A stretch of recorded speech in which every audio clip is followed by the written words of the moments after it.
when the Jewish people leave Egypt in this week's Parsha,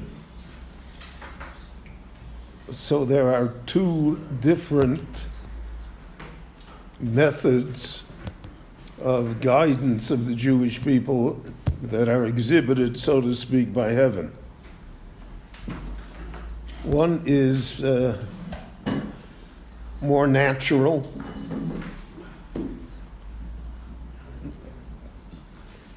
things that we are accustomed to, and the other is purely miraculous. So when they leave Egypt, they need water.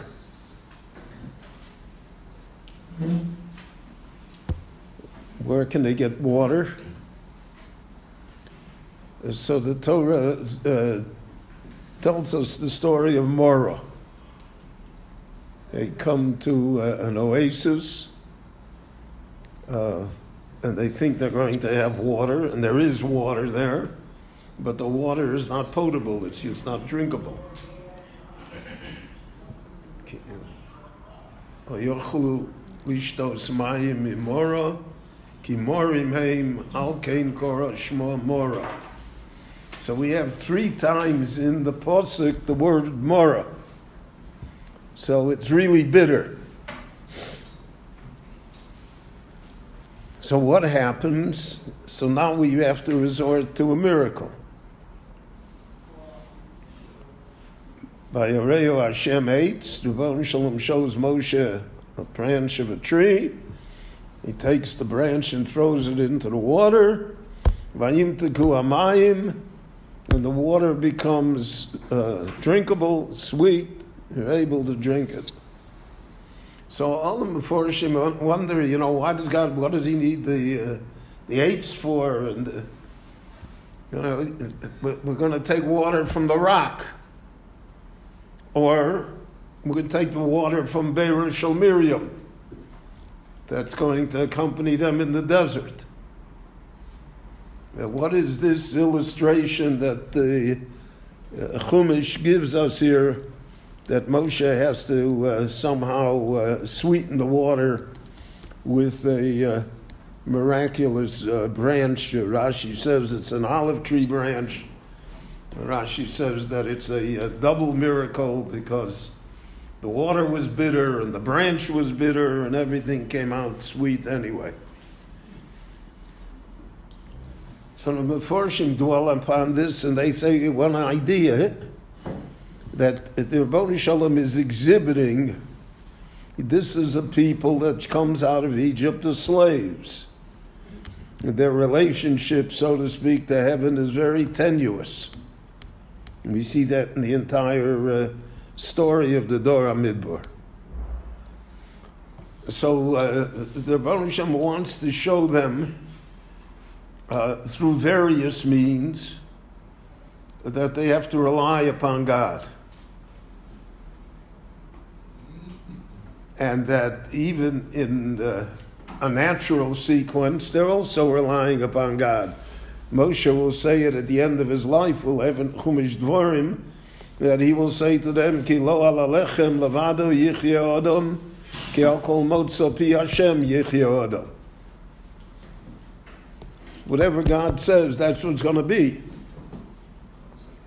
But the question is, from our viewpoint, how do we view it? How do we see it? And we see it as being miraculous. So therefore, Morah has to be miraculous. But the next step is Vayavo Elima.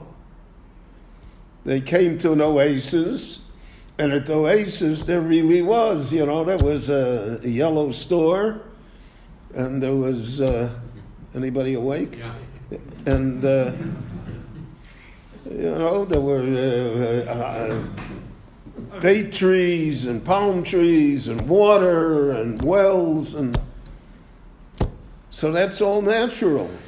That's not, so he could have brought him there originally. So that's the second exhibition of the Hashgocha, so to speak. That you saw that by Morah you had to live by miracles, otherwise you couldn't have existed. Now, that lesson should be applied here by Elima as well.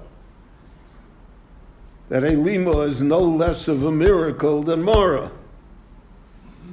The only thing is that to us, it's very understandable. It's completely natural. There are palm trees and there's water, a well, and so therefore everything, we can understand that it goes that way. But in reality, it's the same miracle.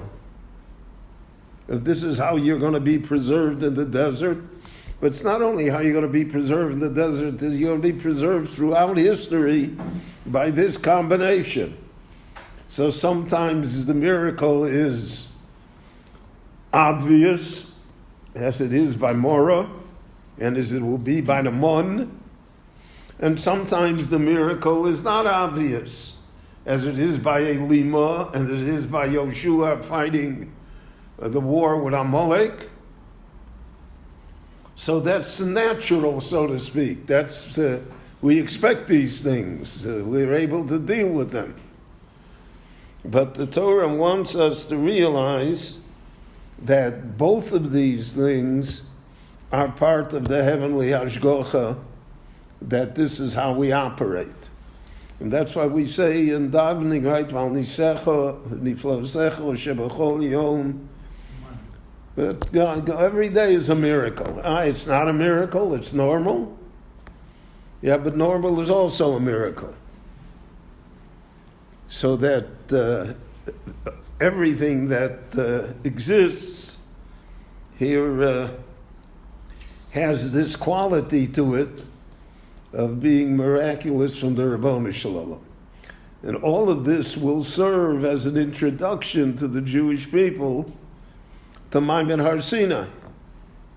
Because once you realize that somehow every day we are in contact with the Creator, because of everyday life contains all of these miracles, so then we want to hear what the Creator wants from us. What's the real rule book, so to speak? What meaning is there to life? How do we deal with it? And that's why by Morah it says, Shom som lo choku mishpat v'shom nisahu. So Rashi says, Shom som lo choku mishpat, that he gave him Hilchas Shabbos. And there's a machlokas whether he gave them Porah Aduma or he gave them Kibbut Aveim, well, however the gears will be. But they're all of a sudden, because of the nature of the great miracle, so you could tell them, now you got to do this, right? But in order for the Torah to be observed throughout all the ages, one has to deal with the miracles of everyday life. Because we don't expect to see all, the olive branch thrown into the well and turning the water sweet every day of our lives.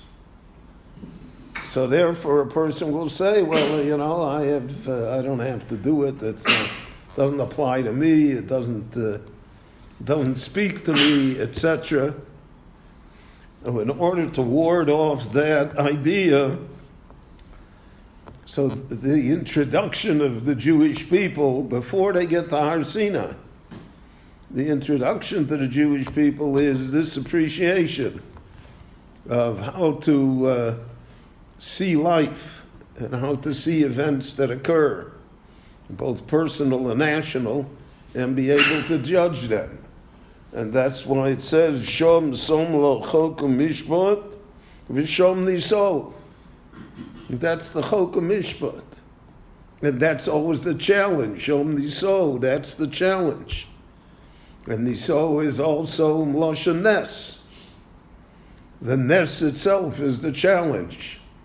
And the nes of everyday life certainly creates these challenges, which makes the laws of the Torah real and binding upon us.